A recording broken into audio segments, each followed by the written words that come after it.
What's up, it's your boy Ryan Leslie. You know I'm all about any movement that's for producers by producers.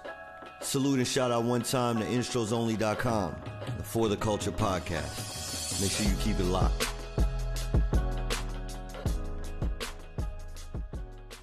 Producer. Yes. V-Man. How you doing, boss? Marika B. How's it going? And we had a special guest today. Give it up.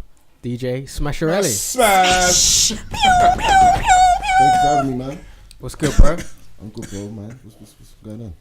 That tour life. That tour life. It's international, right? So I call him now. Yeah, we almost couldn't get him today. He's too busy on tour to come see us in the Smash. But thank you for coming. No. What happened was that Alright. we were supposed to do some dates. I was supposed to come in a day early, but some new dates came in and I arrived this morning. So, okay. But I made it on time and everything, so it's all good. Thank you. You did. How's it going though? What you been up to?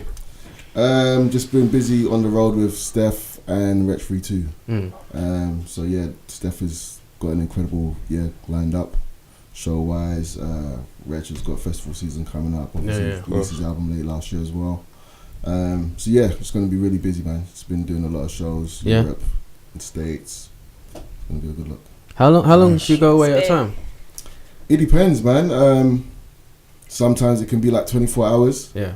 Sometimes it can be like a week. Sometimes it can be longer. We did Steph did the Future tour in October. That was like 3 weeks. Yeah. It was away for. I've worked with other artists and I've been away for like months. Yeah. So it all depends, man. Who? One thing I wanted to know: who gets priority? So if Rich says, "I need you for a couple of weeks," and Steph at the same time says, "I need you for a couple of weeks," or whoever else, how do you decide? Is it who asked you first? No, it's not even that. It's Wretch gets priority. Okay. Straight away. Steph. Why is that?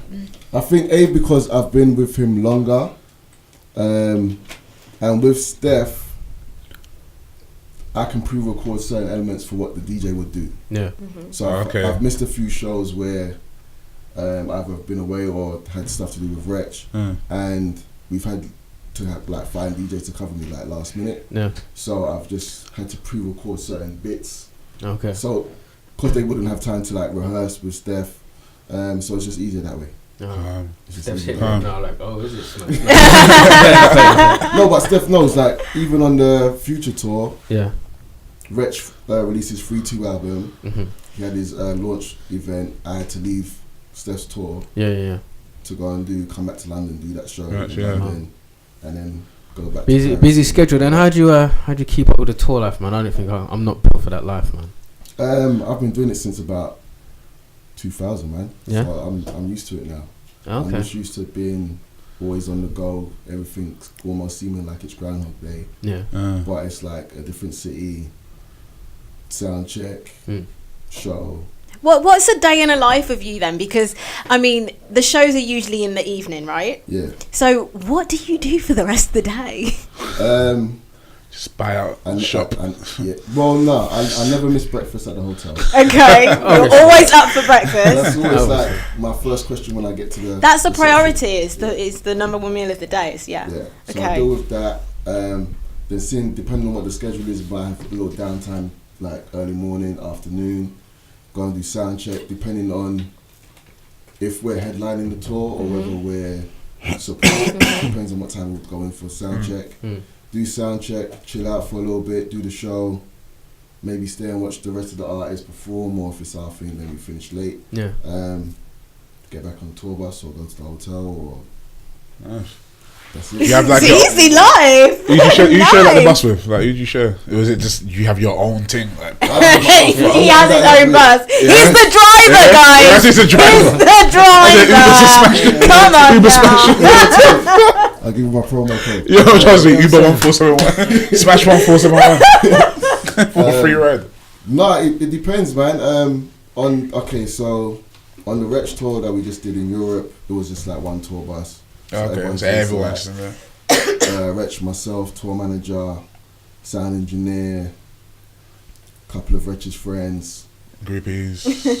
Okay, my bad, sorry. I cut that one out, my bad. So yeah, we've done one bus, the Future tour that Steph supported on. We had 2 tour buses, so Steph and the dancers, the female dancers, and then all the guys were just on another bus. And then some big smiles busting out here.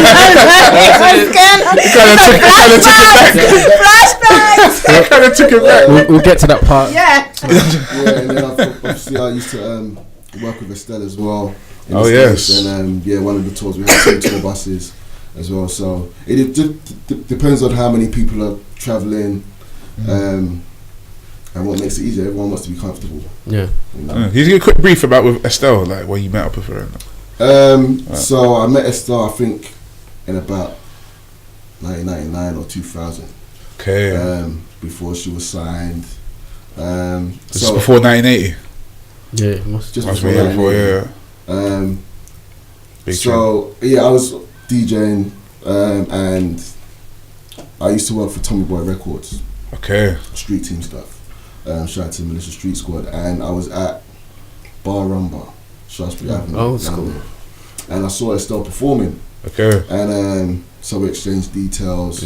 I was going over to Capital Club, which is like opposite the Burger King in Leicester Square. Oh, okay. So yeah. No more. Yeah. DJ Swing used to DJ there.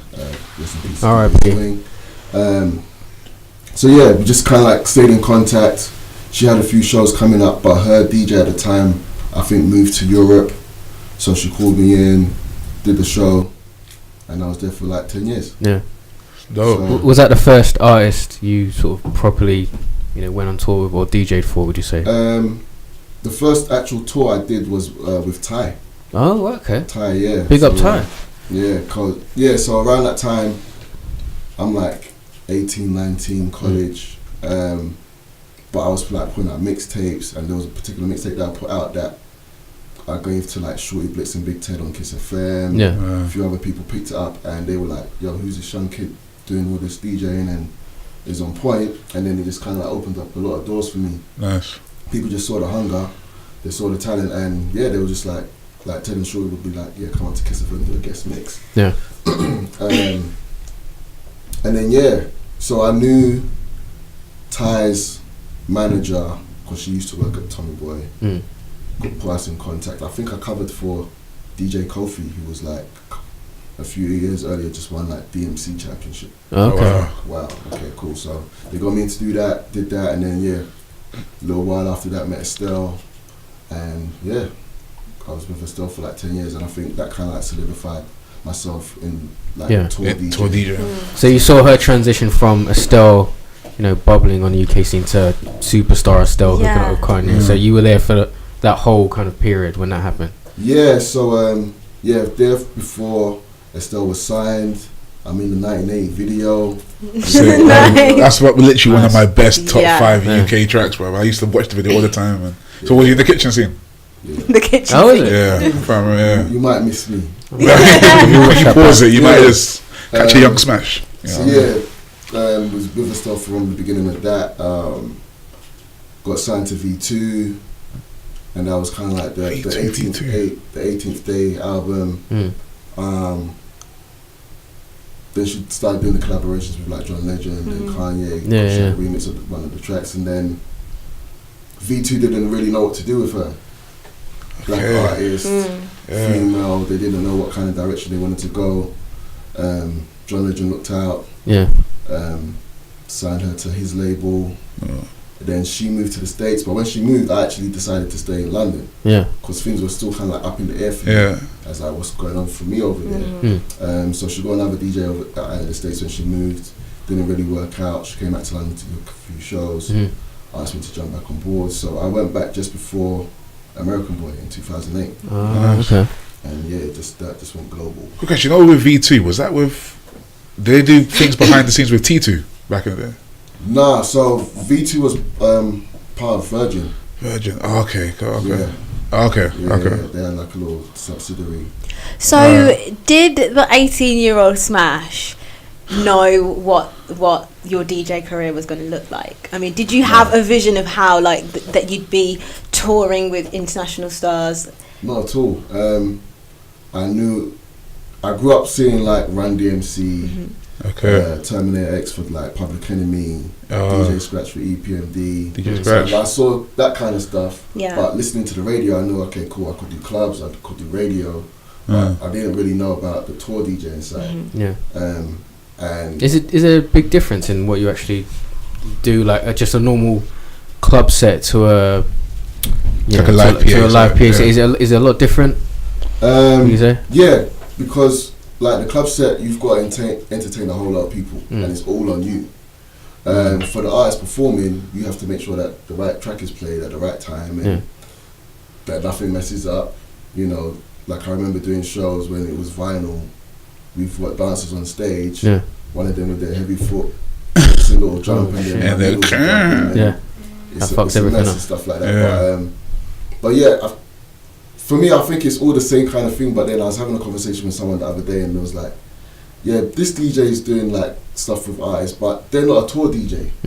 They don't know how to be on stage for an artist and hype them up and do the little extra bits that maybe like a club DJ that doesn't need to speak on the mic at all. You know, or doesn't know how to warm up a crowd. So there are like little different things, and there's a lot of stuff that I've learned over the years. Like just on this Steph London tour that we just finished in the UK, because of what the production was for the show, it didn't look nice having like the set list on the stage. So I had to have like a separate mic just going to her ears, being like, okay, cool, this is the next song, or drink some water, or you're gonna walk off stage now. The dancers are gonna come on. So you were kind of directing her in a sense. In a sense, yeah. So you know, now it's at a point where did I pay you extra for that, Smash? It's coming. But it's kind of like those extra things. Then kind of makes it hard for them to be like, okay, well, if I'm not around, who does the set?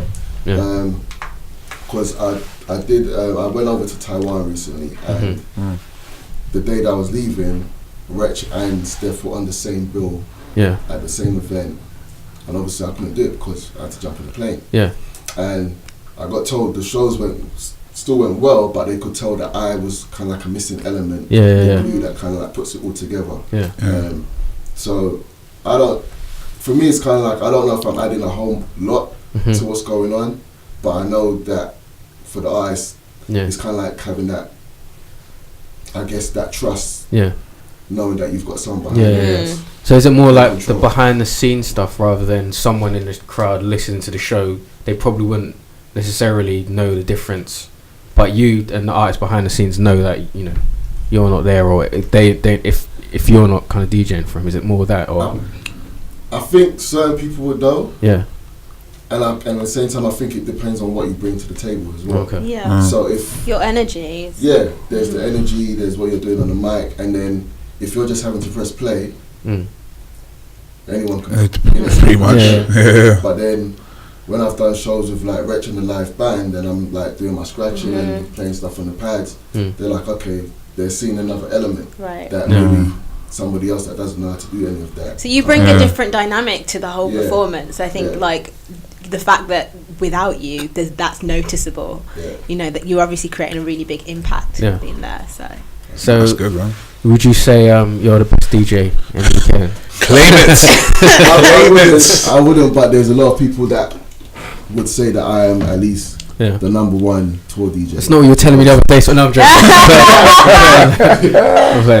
No, there's a few of us that, you know, that do this, but I think, like I said, because of the years that I spent with Estelle, that kind of solidified things, and some people know that they can just have me and the artist on stage. They know that they can put me into a live band. They know that they could like change the set last minute, like, yo, we need to edit this, and it can get done. Whether that accounts to me being the best, I don't know, but I just try. Hey, claim it, bro. Do DJs get awards? Is there like a DJ award? I think was it I think Grime Daily was doing the thing. Grime Daily Awards. Grime Daily. Mobo used to, They always gave to Trevor Nelson for some reason. Oh right, okay. Well, I'm gonna nominate Trevor's legend. But no, I've won a couple of awards, like when I used to do pirate radio. Okay. So like my first award was in 2002, UK Hip Hop Award, Best Radio. underground radio show. Nice. Oh, nice. And then Urban Music Awards in 2005 Sick. as well, best underground. Nice, cool. Oh, Yeah, man, like. Because you come in so calm and so collected, Yeah. but I've on seen stage. your Instagram, and I know that when you are on stage and you are behind the decks, you are seriously in your element. What happens to you physically, spiritually? Like, what is happening to you? I don't know. Seriously, I don't know. Like, Do you? Am I making this up? Because seriously, I've heard it a lot. Like, Yeah. I remember I used to work at the Albany Theatre in Deptford, and Estelle and I did Glastonbury. Yeah. And my work colleagues were like, "You're a different person when you're on stage. Yeah. You're like this guy who's in the corner doing your work." But then you see you on stage and you're this animated guy. Yeah. I guess for me it's like I can't go on stage. I can't be Mr. Hype 24/7. Yeah, I hear that. Yeah. I'm very much Mr. Calm. Like, yeah. and I know people that have met me for the first time before, like going on stage. I can remember the first show I did with Wretch. I was in the car with all his boys, you know, these guys from Tottenham. You know, I'm hearing lots of talk, and I'm like, okay, I'm just in the back, quiet. Yeah. And I remember one of his friends was like, well, I wasn't sure about you, you know, but when you went on stage and you done your thing, you held it down. Yeah. I know I can't go on stage and be boring.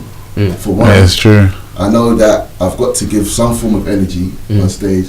I think it's just a switch. Yeah. There is no like preparation of like I'm hyping myself up on stage.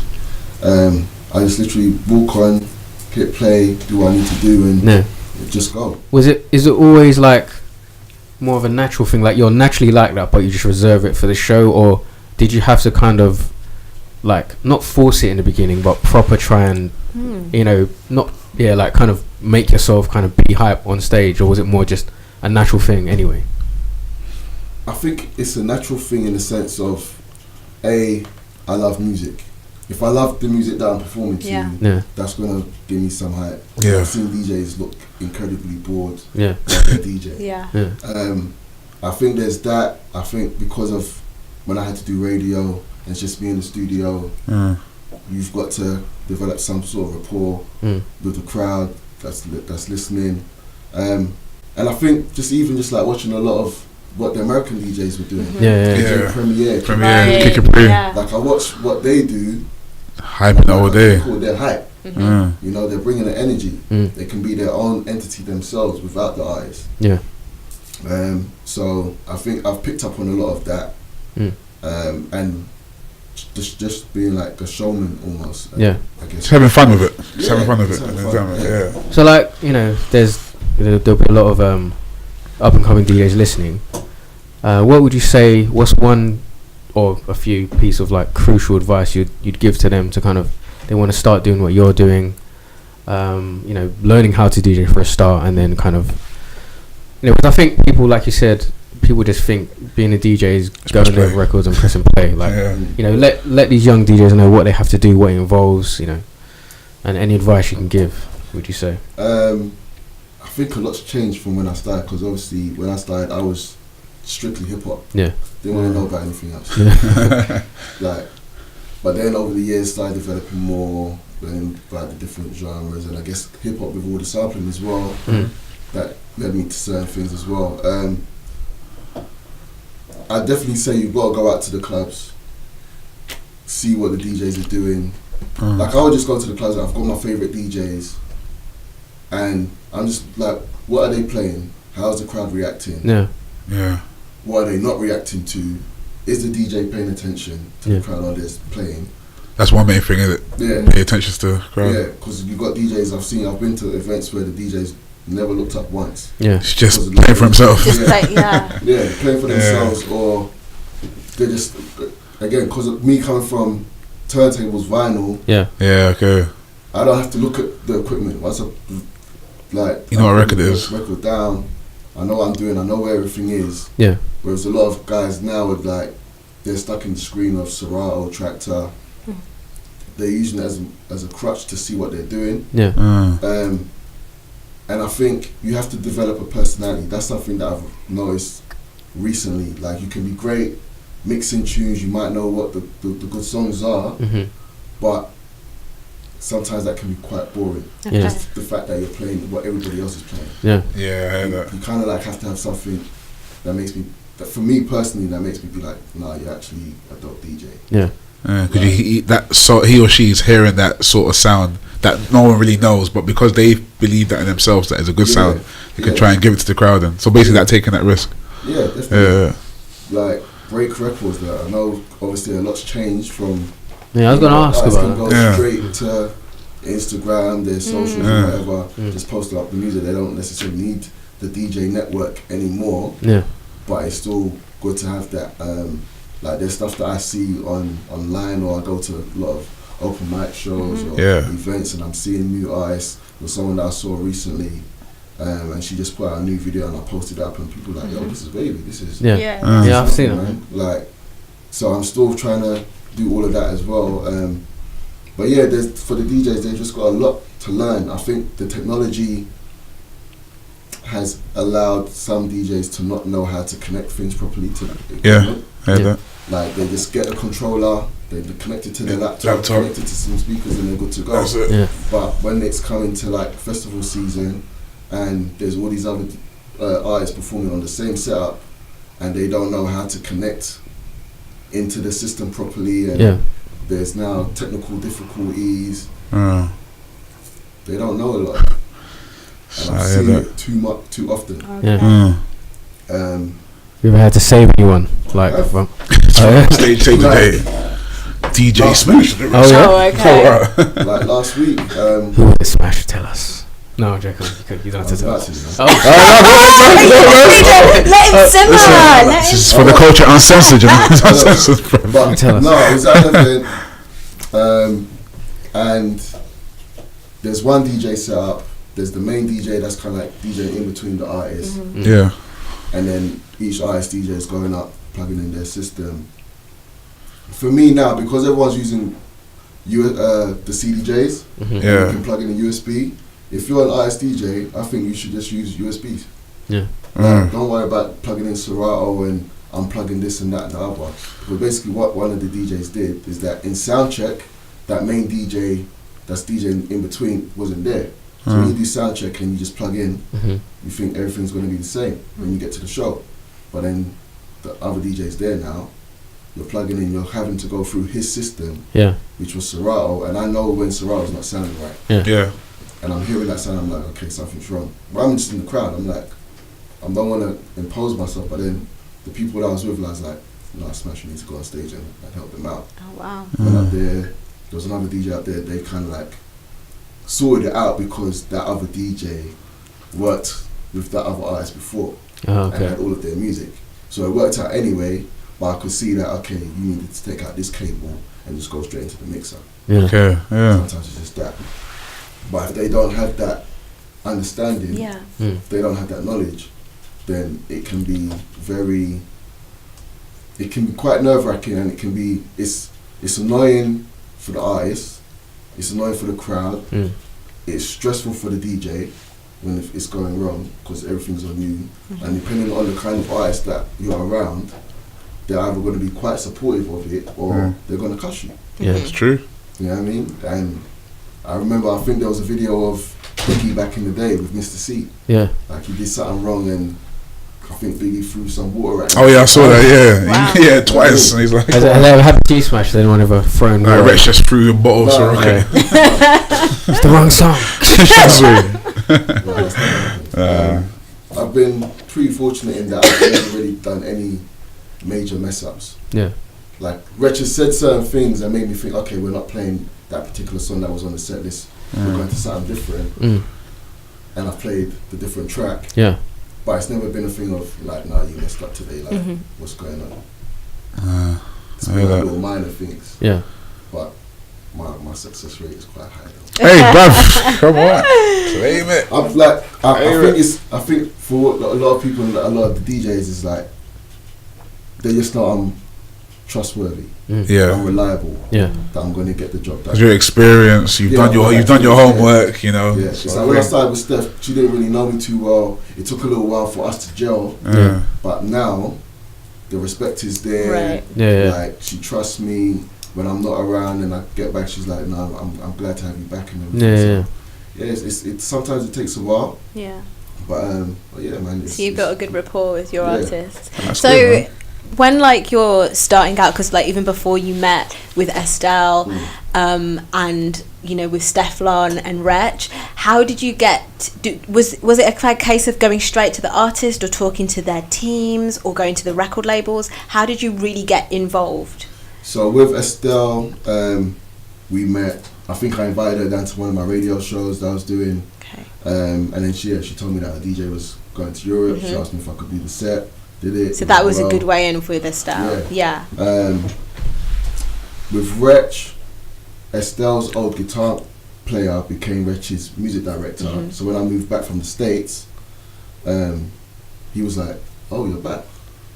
There's an artist. We need a DJ that can scratch, that has got hip hop in them. There's a lot of new guys that don't have any of that. You're the guy who need you." Yeah. Went and did a quick audition, and I was doing all these crazy tricks. Wretch didn't need none of that. Yeah. You know what I mean? But he knows it's in my locker. Yeah. And yeah, so I did the first show, and I was with the music director, and I was like, "What do you think?" He was like, "Yeah, I felt like you've been working together for years." So that worked. And then with Steph, it was Estelle's old backing vocalist. Got you. Okay. He's doing a lot of the good whole things. network. Doing, and yeah, and basically I got that call because Steph had a DJ. I think things weren't working out too well, and I think the whole thing was that Steph wanted a female DJ, girl power and everything. Yeah. So they was like, "Who do I know?" I gave them about 5 different names. They came back to me the next day. It was like, no one's really available. And I'm their last resort. Can I do it? I was like, alright, cool. Went down to the rehearsal studio and met Steph. Rehearsed the next day. Did the first show. It was a sketchy show. Yeah. You know what I mean? But now it's sort of coming up to like a year now that I've been with Steph, and I'm just proud of her progression. Like everything's a whole lot cleaner, organised. The flow's there. And yeah, so that's how I got involved. So it's definitely a case of it's not what you know, it's who you know, and that's I thought literally you were ringing going to tell that story. They true. tried to pie you off like, oh, you need a girl DJ. Who are you going to get? Smash. No, but like that early, those few, like first few months, I was still like, do you still want a female DJ?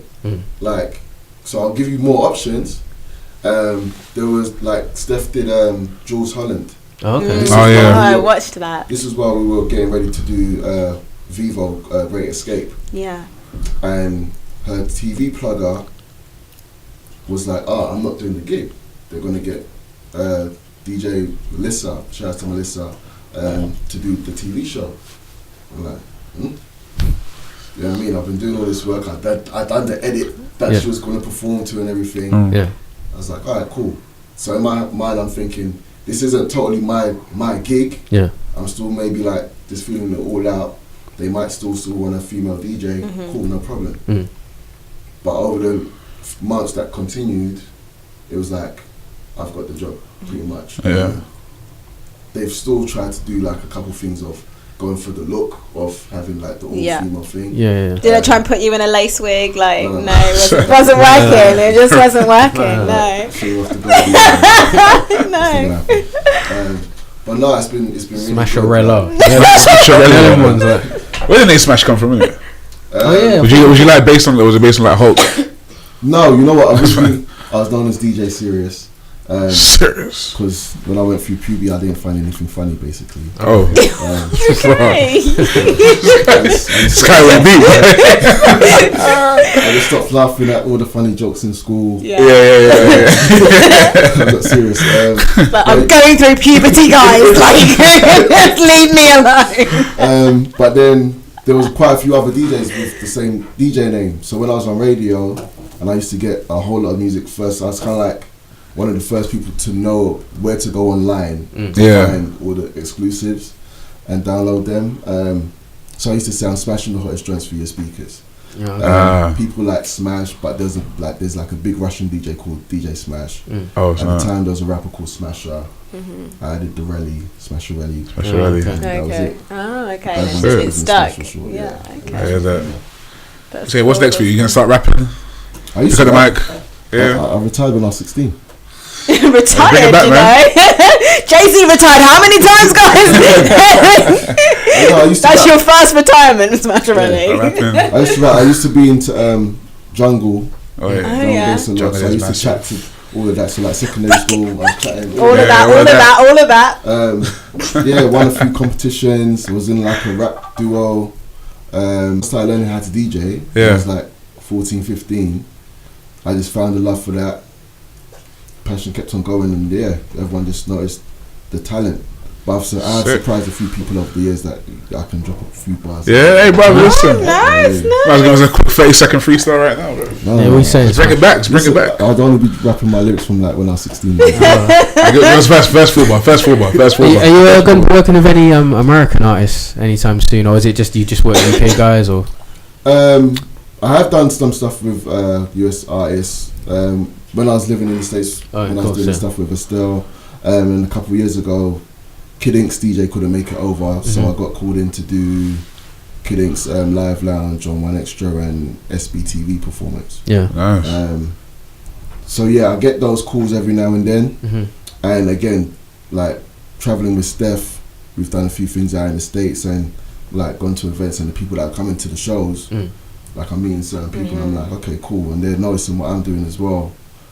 So yeah, I think there's definitely going to be a lot of opportunity to do some stuff out there and work with them as well. So with you, it's like you're going through this like phase where your artists are on tour, and then for as long as they're on tour, you're in work. So then, what's next for you? Like, what can we expect to see? I have to get focused on my music production. Okay. That's for one. Big. And it's kind of like just building the brand. So yeah, the DJing is obviously going very well.